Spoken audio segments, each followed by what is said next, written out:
शुरू करें।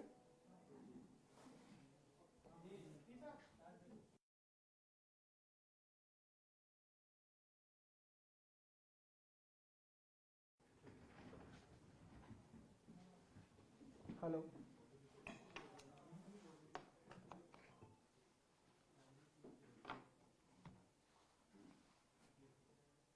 शुरू करें।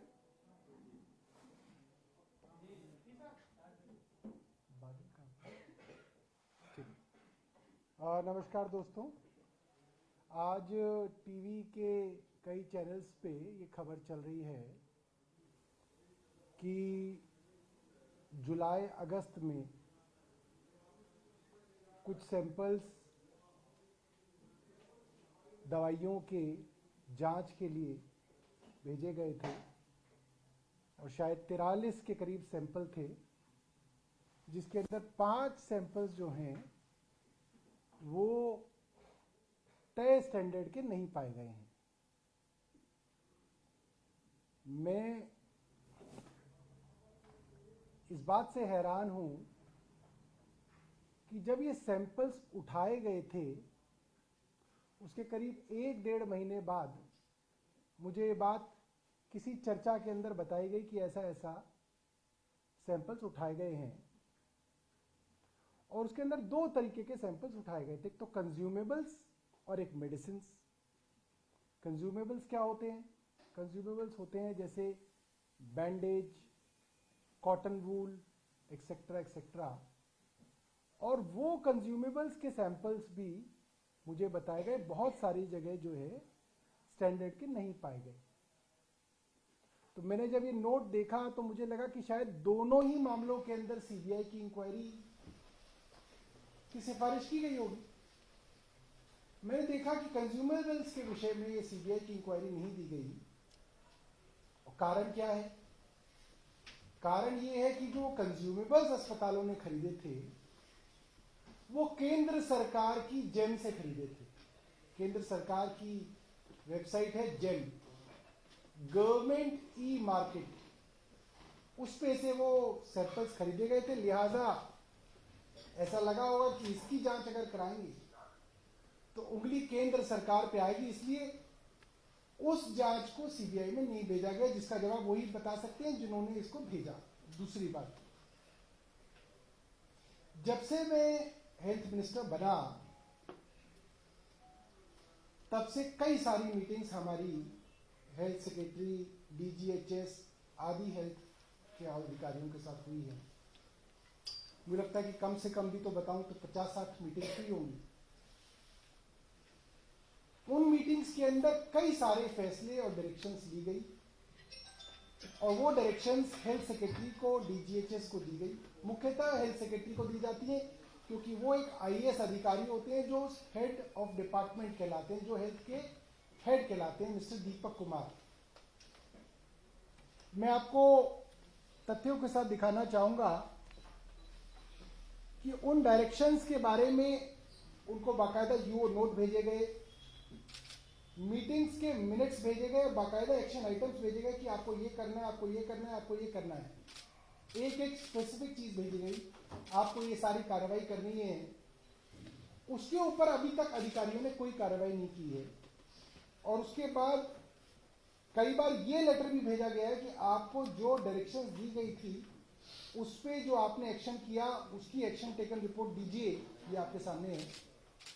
इसका भी जवाब अभी तक जो है हेल्थ सेक्रेटरी साहब ने नहीं दिया है। इसके अंदर एक और अच्छी बात है, मार्च में मैं जब हेल्थ सेक्रेटरी बना, मार्च में ही एक मीटिंग करके 21 मार्च 2023 को ये कहा गया to expedite the audit of all the purchases, drugs, consumables and equipments made by the hospital and DHS on their own as decided in the meeting on 21/3/2023। 21 मार्च की मीटिंग में हमने कहा कि ये सारी जो दवाइयां और कंज्यूमेबल हैं इसकी एक ऑडिट कराई जाए और इसको एक्सपीडाइट किया जाए। इसकी ऑडिट की डायरेक्शंस को भी हेल्थ सेक्रेटरी ने अभी तक नहीं माना है। अब बात आती है कि वो जो दवाइयां हैं वो खरीदी कैसी जाती है अस्पतालों के अंदर। दिल्ली के अस्पतालों में, और मुझे लगता है कि लगभग सभी राज्यों के अस्पतालों के अंदर जो प्रोक्योरमेंट होती है वो एक सेंट्रल प्रोक्योरमेंट एजेंसी द्वारा की जाती है, जिसको सीपीए कहा जाता है, सेंट्रल प्रोक्योरमेंट एजेंसी। दिल्ली सरकार के अंदर दशकों से सीपीए जो है दवाइयों की प्रोक्योरमेंट करता है, और इस सीपीए को जो हेड करते हैं वो होते हैं डीजीएचएस, और ओवरऑल रिस्पॉन्सिबिलिटी जो विभाग की होती है वो होती है हेल्थ सेक्रेटरी की, जो कि है मिस्टर एसवी दीपक कुमार। अगर इस मामले के अंदर कोई धांधली हुई है, नकली दवाइयां आई हैं, भ्रष्टाचार हुआ है, तो सरकार, जो केंद्र सरकार जिसके पास पावर है इन अधिकारियों के ऊपर कार्यवाही करने की, वो अब तक कार्यवाही क्यों नहीं कर रहे हैं? किस चीज का इंतजार कर रहे हैं? भाई आपको पता चल गया भ्रष्टाचार है, आपको पता चल गया सैंपल फेल हो गए हैं, आपको पता चल गया ये अधिकारी जिम्मेदार है, इसकी ये जवाबदेही है, तो उसके ऊपर कार्रवाई क्यों नहीं की जा रही है? हमने तो आज से 2 हफ्ते पहले इन दोनों अधिकारियों के विषय में 23/10/2023, सॉरी अब तो महीना हो गया, आज से पूरा 1 महीना पहले 23/10/2023 को माननीय उपराज्यपाल जी को अपने मुख्यमंत्री जी के रास्ते ये सिफारिश की हुई है कि इन दोनों ही अधिकारियों को, एसबी दीपक कुमार और डॉक्टर नूतन मुंडेजा को सस्पेंड कर दिया जाए और इनके ऊपर विभागीय कार्रवाई की जाए। अब तक इनके ऊपर कार्रवाई क्यों नहीं की गई? जब खुद विभाग के मंत्री ने सिफारिश कर रखी है कि इन अधिकारियों के ऊपर कार्रवाई की जाए, इनको सस्पेंड किया जाए, तो केंद्र सरकार इसके ऊपर क्यों बैठी हुई है? आज मैं दोबारा से विभाग के मंत्री होने के नाते सिफारिश कर रहा हूं। आप कह रहे हैं भ्रष्टाचार हुआ, आप कह रहे हैं कि दवाइयां गड़बड़ थी, ये अधिकारी उसके जिम्मेदार हैं, आप कार्रवाई क्यों नहीं कर रहे? कार्रवाई कीजिए, कार्रवाई करने की ताकत तो आपके पास ही है, आप इंतजार किस चीज का कर रहे हैं? दूसरी बात, आज की तारीख में मैंने आपको बताया, अफसर को आप डायरेक्शंस दे सकते हैं, वो माने ना माने उसकी मर्जी है। मैंने मौखिक और लिखित एक नहीं दर्जनों डायरेक्शंस इन अधिकारियों को दी हैं। इन दवाइयों के ऑडिट के विषय में स्पेसिफिक मैंने आपको दिखाया, 21 मार्च 2023 में मैंने डायरेक्शन दिए, और वो डायरेक्शन पूरी नहीं हुई, उसका रिमाइंडर दोबारा से मैंने उनको लिखित में जुलाई में दिया कि भैया इसका क्या हुआ, एक्शन टेकन रिपोर्ट दो, उसका भी कोई जवाब नहीं आया। तो अधिकारियों की जवाबदेही तो केंद्र सरकार ने खत्म की है। केंद्र सरकार ने अधिकारियों की जवाबदेही खत्म कर दी है। They are not accountable to the elected government of Delhi, they are not accountable to me, they are not accountable to the minister. मंत्री के प्रति उनकी जवाबदेही ही नहीं है। थैंक यू केंद्र सरकार। तो आप हमसे क्या पूछ रहे हैं? उनसे पूछिए, और उनसे पूछिए जिनके प्रति उनकी जवाबदेही है। अब ये कहना कि भाई साहब भ्रष्टाचार हो रहा था, मंत्री मिलकर भ्रष्टाचार कर रहे थे, अरे जो अफसर हमारी मीटिंग में हमारी डायरेक्शन नहीं सुन रहा, उसको मैं कहता हूं, आपने देखा होगा पिछले 3 हफ्ते से मैं रोज जो है अस्पतालों के अंदर जाता हूं, सरप्राइज इंस्पेक्शन करता हूं। सरप्राइज इंस्पेक्शन के अंदर मैंने हर बार स्वास्थ्य सचिव को कहा कि आप इस इंस्पेक्शन में आ जाइए। एक में भी अगर आए हो तो आप बता दीजिए। पिछले 3 हफ्ते से तो आप लोग देखते हैं कि रोज हम ट्विटर के अंदर वीडियो डालते हैं, एक इंस्पेक्शन पे स्वास्थ्य सचिव नहीं आ रहे, क्योंकि उनकी जवाबदेही नहीं है। उनको पता कि मंत्री हमारा क्या बिगाड़ लेगा, बुला ही सकता है, नहीं जाएंगे तो नहीं जाएंगे।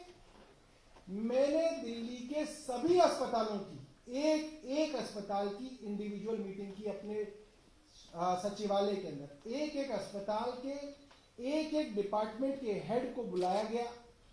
हर अस्पताल के हर विभाग की इंडिविजुअल मीटिंग 1.5 घंटे चली। कौन सा विभाग कैसा काम कर रहा है, कितने ऑपरेशन हो रहे हैं, कितनी ओपीडी है, क्यों ओपीडी कम है, क्यों किसी के ऑपरेशन कम है, ऑपरेशन थिएटर में क्या दिक्कत है। हर मीटिंग में हमारे यहाँ 32 अस्पताल हैं, करीब 3 दर्जन माना जा सकता है। हर मीटिंग के अंदर स्वास्थ्य सचिव को कहा गया कि आप आइए। आप हैरान होंगे, एक भी अस्पताल की मीटिंग के अंदर स्वास्थ्य सचिव दीपक कुमार नहीं आए, एक भी मीटिंग में नहीं आए। अब आप क्या करेंगे? आप कुछ नहीं कर सकते, क्योंकि उनकी जवाबदेही जो है वो हमारे प्रति नहीं, दिल्ली की चुनी हुई सरकार के प्रति नहीं, केंद्र सरकार के प्रति है। तो केंद्र सरकार करे कार्रवाई। केंद्र सरकार किस चीज का इंतजार कर रही है? भाई अगर अब आप ये कहें कि मैं दवाई उठा के मैं खुद जो है उसको टेस्ट करूं, भाई मेरे पास तो टेस्टिंग के इक्विपमेंट भी नहीं है, मैं तो नहीं कर सकता काम। मैं तो डायरेक्शन दे सकता हूं, मौखिक दे सकता हूं, लिखित दे सकता हूं, मौखिक भी दे दी, लिखित भी दे दी, और ये बता सकता हूं कि ये अधिकारी काम नहीं कर रहे, इनके ऊपर एक्शन ले लो। आपने उन पर एक्शन भी नहीं लिया, 1 महीना हो गया, मैंने तो लिखित में दे रखा है, मुख्यमंत्री जी ने लिखित में एलजी साहब को दे रखा है। एलजी साहब कार्रवाई नहीं करना चाहते, अब कर ले, अभी भी कोई रोक नहीं है। अगर गलत दवाइयां आ रही हैं, आप कह रहे हैं लोगों की जिंदगी से खिलवाड़ हो रहा है, तो वो आदमी अपनी कुर्सी पे क्यों बैठा हुआ है? उसको तो हटा दिया जाना चाहिए था, अभी भी हटा दे, हम समझ जाएंगे कि चलिए आपको दिल्ली का कोई ख्याल है। मगर ऐसा दिख नहीं रहा, ऐसा कोई होता हुआ अभी तक दिखा नहीं। हम इंतजार करेंगे कि ये कोई कार्रवाई करे उनके ऊपर। मेरी तरफ से पूरी की पूरी सरकार को ये निवेदन है, ये सिफारिश है कि इन दोनों अधिकारियों को, डीजीएचएस उस समय की जो थी और जो हेल्थ सेक्रेटरी हैं डॉक्टर एसबी दीपक कुमार, दोनों को तुरंत जो है बर्खास्त करना चाहिए और उनके ऊपर कार्रवाई। कोई सवाल? सौरभ जी, आपको उनके खिलाफ की मांग कर रहे हैं, लेकिन बीजेपी कह रही है भ्रष्टाचार हुआ है, पहले शराब में हुआ था, दवाई में हुआ है, इसलिए स्वास्थ्य मंत्री को इस्तीफा देना चाहिए। बीजेपी तो कुछ भी कह सकती है, मगर देखिए मजेदार ये बात है कि इस वक्त जो जवाबदेही है अधिकारियों की, वो भारतीय जनता पार्टी की केंद्र सरकार के खिलाफ। तो उनकी केंद्र सरकार के अंदर जो भी हैं, मैं नाम नहीं लेना चाहता, जिनके प्रति इन अधिकारियों की अकाउंटेबिलिटी है, जिम्मेदारी है, वो इस्तीफा दें। क्यों नहीं दे रहे? अगर नहीं है बस की तो हमारी तरफ दें, हम हमारी प्रति जवाबदेही करें, हम दिखाते हैं कैसे चलता है एडमिनिस्ट्रेशन। अगर आपके बस की नहीं है तो छोड़ दीजिए।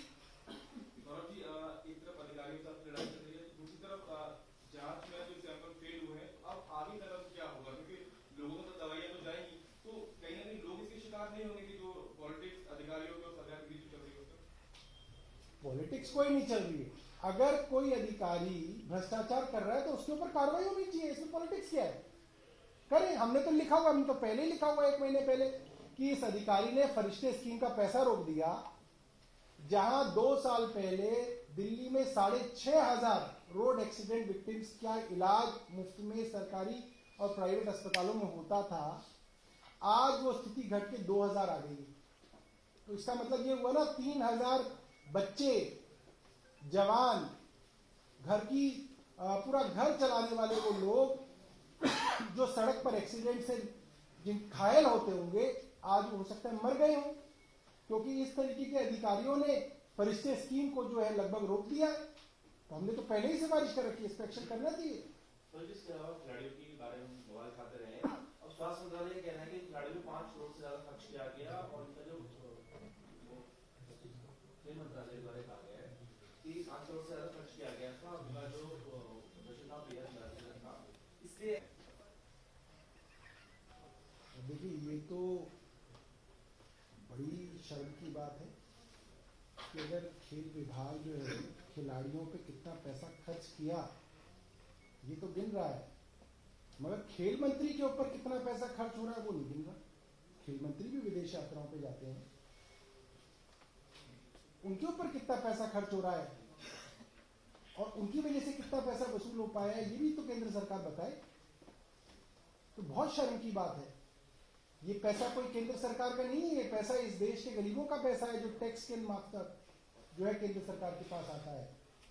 और ये बात अब साफ हो गई है कि जो जाटों के ठेकेदार बनते थे धनखड़ जी, आज छुप के बैठे हुए हैं। मैं जानना चाहूंगा, परसों तक तो वो जाटों के नेता थे, परसों तक तो वो किसान के बेटे थे, अब कहां छुप गए हो? आए, जाटों की बेटियों की इज्जत के ऊपर हाथ डाला जिसने, उन बच्चियों के लिए खड़े हो, कहां छुपे हुए हैं वो लोग?